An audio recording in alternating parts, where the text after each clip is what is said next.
को सपोर्ट करते हैं। जो लोग ये कहते हैं कि आक्रमण करना, मैं मानता हूं कि हिंसा का प्रयोग गलत है, परंतु मायावती जी पे तो छोड़िए, उदयपुर में कन्हैयालाल साहू का सर तन से जुदा कर दिया गया था, कोई बोला था? बोलिए, कोई बोला था? और कन्हैयालाल साहू ओबीसी समाज से थे, तब जात नहीं दिखी थी। क्योंकि यह भी याद रखना चाहिए कि जब ऐसी फोर्सेज उठती हैं तो किसी जात बिरादरी को नहीं छोड़ती हैं। मैं यादव समाज के लिए कहना चाहता हूं, 2007 में रमाकांत यादव बाहुबली भी थे, मुलायम सिंह जी के सबसे खास थे, आजमगढ़ सांसद। क्यों छोड़ा था? क्योंकि जब दंगा हुआ तो यादवों को नहीं बख्शा गया था और मुलायम सिंह जी की सरकार से रिएक्शन में छोड़ा था।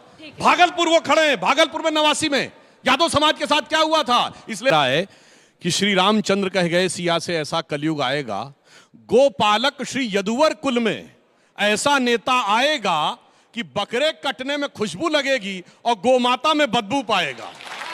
और एक और बात कहना चाहता हूं, एक मिनट, और जिसको सबसे ज्यादा दुर्गंध नजर आती है तो मैं कहना चाहूंगा, गोमूत्र का anti fungal anti bacterial medicinal patent है यूएस में, पेटेंट नंबर है 6410059। अखिलेश यादव जाके देख लो। और चलो एक दोहा सुधांशु जी ने बोला, एक मुझे भी याद आ गया। बहुत अच्छा। सीता माता रो रही बीजेपी के काम से, सारा चंदा खा गए मेरे पति के नाम से। राम के नाम पे जो आपने घोटाले किए हैं, राम के नाम पे जो आपने लोगों को ठगा है, भैया सीता और मैया आपने आपको कह गई क्या? अभी अंजना जी, अरे सीता मैया आपको कह गई क्या? आपने अभी बाइट सुनवाई अखिलेश जी की। अरे जैसे मुलायम सिंह कह रहे हैं ने कार सेवकों के ऊपर गोलियां चलवाई, कंट्रोल तो करिए अपने डिबेट। सुरेशपाल जी, माइक नीचे वो कह रहे हैं। अभी अखिलेश जी की आपने बाइट सुनवाई, वो कह रहे हैं बीजेपी की नफरत से दुर्गंध आ रही है, तो क्या गलत कह रहे हैं? ये जो पूरे प्रदेश में, पूरे देश में नफरत फैला रहे हैं। गौशाला का जिक्र तो उन्होंने ऐसा इसलिए किया कि दर्जनों गौशाला हैं जिनमें मरी हुई गायें सबने देखी हैं। ठीक है, चलिए अब कुछ जेसीबी से उठा के फेंकी गई हैं। अभी तक इस पूरी डिबेट में आपने काफ़ी सारी कब्रें खो दी हैं, तो मैं पूछना चाहता हूं कि कब तक आप ये कब्रों को खोद के इस देश को बांटते रहेंगे, क्योंकि और तो कुछ हो नहीं रहा है। मेरा सवाल ये है कि भारत के लिए इतने बहुत बड़े बड़े लोगों ने अपनी बलिदान दी है, तो उनके बारे में क्यों मजाक उड़ाया जा रहा है? और ये जो आप कह रहे हैं कि उनने धोखा दिया था, तो ये आपको सूत्र इसके कहाँ से मिल रहे हैं? बाबरनामा से या फिर आपकी कोई अपनी बनाई हुई रिसोर्स? और जब आप भी उनको वीर मानते हो तो आपको सॉरी बोलने में इतनी दिक्कत क्यों हो रही है? जी, मेरा प्रश्न ये है कि आप लोग ये कर रहे हो कि जाति प्रजाति को लेके हमेशा कुछ ना कुछ होता रहता है आजकल। क्या ये एक तरीका है, एक प्रोपेगेंडा है मेन मुद्दों से लोगों को भड़काने का? मणिपुर वाला वो हुआ, कांड हुआ, कुंभ मेला में स्टैम्पीड हुआ, रेप केस हुआ कोलकाता में, क्या समय राणा वाला पे ज़्यादा कवरेज दिया गया? क्या ये सब एक प्रोपेगेंडा है, लोगों को भड़काया जा रहा है ताकि मेन मुद्दों से नजरें हटाई जा सके?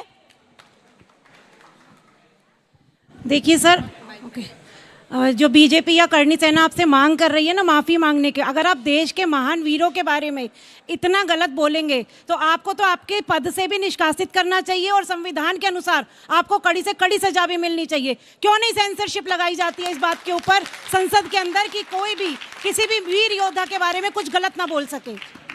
वैसे ये लोग सारे के सारे मतलब बीजेपी के ऊपर ये हिस्ट्री डिस्टॉर्शन का ब्लेम लगाते रहते हैं कांग्रेस वाले, लेकिन जब अब बोलने का टाइम आया है तो ये बिल्कुल चुप रहते हैं अपनी बातों पे, बिल्कुल वो सॉरी भी नहीं बोला जा रहा है।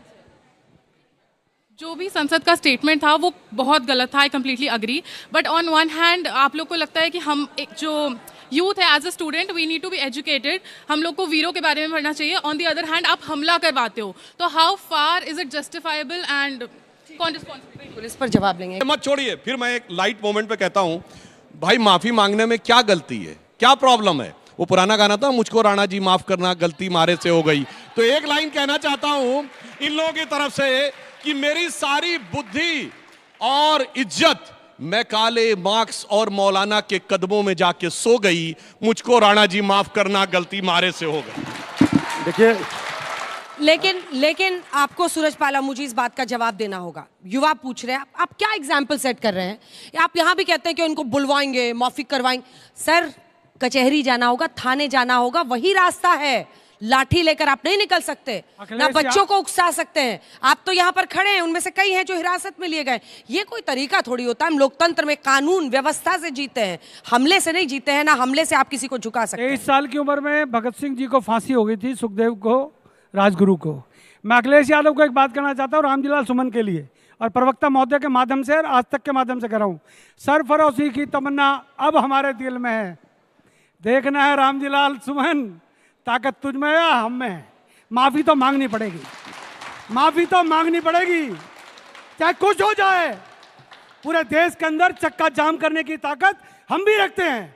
अगर अखिलेश यादव आपने ठान लिया है और आपके सांसदों ने ठान लिया है, तो महावीरों का और महापुरुषों का अपमान इस हिंदुस्तान में नहीं होने देंगे। ये नेहरू और राहुल गांधी की मम्मी का देश नहीं है, यह हिंदुस्तान है।